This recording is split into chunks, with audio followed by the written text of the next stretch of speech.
If you don't understand how to manage workplace relationships, you will never get ahead. Let me be blunt. You can't outwork a toxic culture. You can't outperform a system built on power games. And if you think being the nice one will save you, it won't. The people who rise in messy political and even toxic workplaces, they understand one thing. Power isn't always where it seems. Today, I will show you how to spot hidden influence, navigate toxic alliances, and protect yourself using insights from Jeffrey Pfeffer's classic, Power, Why Some People Have It and Others Don't. Plus, lessons I've learned firsthand in the military, in education, and in the high-stakes world of real estate. Let us get into it. Every episode, I take insights from world-class thinkers, philosophers, strategists, and organizational psychologists, and I apply them to real-life workplace survival. Today, we're focusing on what I'm calling mapping workplace power, a lesson from Jeffrey Pfeffer, and he uses this to teach us that titles don't tell us who's really in charge. And I've seen this play out everywhere I've worked. In the Army as both an enlisted and an officer, in New York City public schools, in real estate sales, in higher education as a professor, coaching high school seniors and PhDs alike. Let's break it down. I'm going to call this Section 1, The Gatekeeper Has More Power Than You Think. It's inspired again by Pfeffer, his example, the CEO's assistant. In Power, Pfeffer shares a brilliant story. An ambitious executive wanted more face time with the CEO. He researched his pitch, he scheduled meetings, and tried to look impressive, but nothing ever came of it. Why? Because he ignored the person who actually decided who got into the room, the CEO's assistant. She wasn't just managing the calendar, she was managing access, loyalty, and visibility. Actionable step 1, identify gatekeepers. Ask yourself, who controls time? Who controls access to information, calendars, or decision makers? Who always knows what's going on before the meeting even starts? Do this. Observe who people are differential to, even if they're in support roles. Build small, respectful relationships. For example,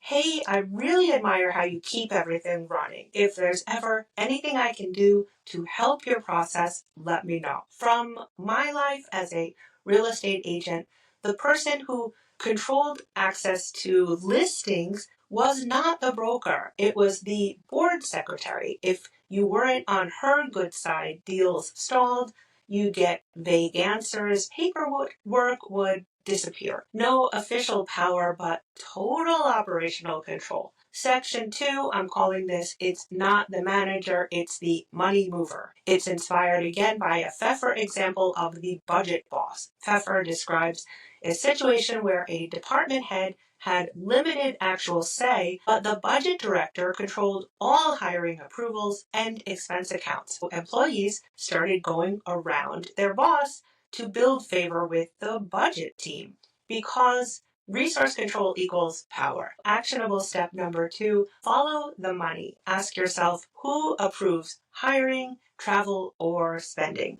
Who can say yes or no to requests that matter to your work? Do this. Write out a power map. Who controls what?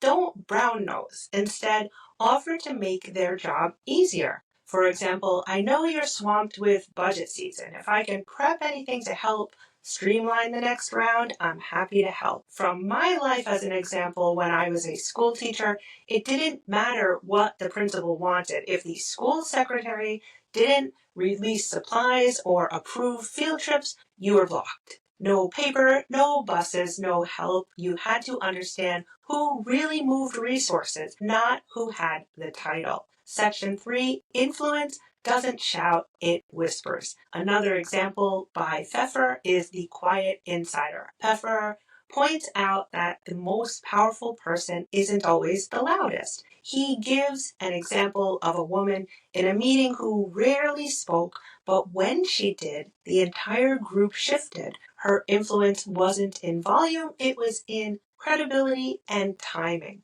Actionable step number 3, spot the silent leaders. Ask yourself who speaks and suddenly shifts the tone of the room. Who do people wait for before agreeing?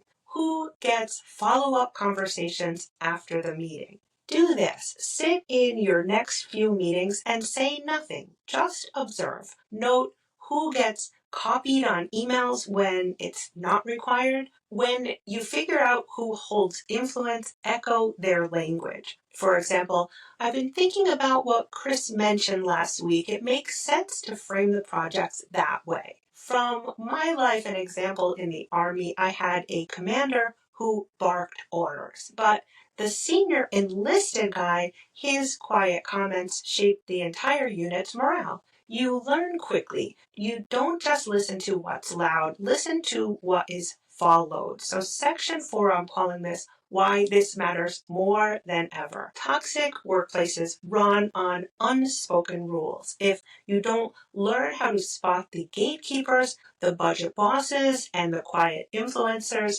here's what happens. You get frustrated and burned out trying to impress the wrong people. You get labeled difficult when you challenge decisions without understanding the power map.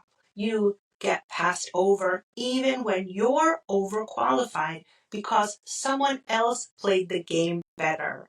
And in today's world of work, where job security is shaky, competition is high, and perception often outweighs performance, survival isn't about being the best. It's about being the most aware. I created a free downloadable tool called Decode the Power Map, who really holds influence at your job. It includes a step-by-step guide to mapping hidden power, a worksheet to track gatekeepers, resource controllers, and influencers, sample scripts to build trust with powerful people without sucking up. Grab it now at the link below in my description. It's free and it might just save your job or your sanity. Let me leave you with this. You don't have to be manipulative to survive a toxic workplace, but you do need to be strategic. The people who get ahead aren't the loudest, they aren't the most talented.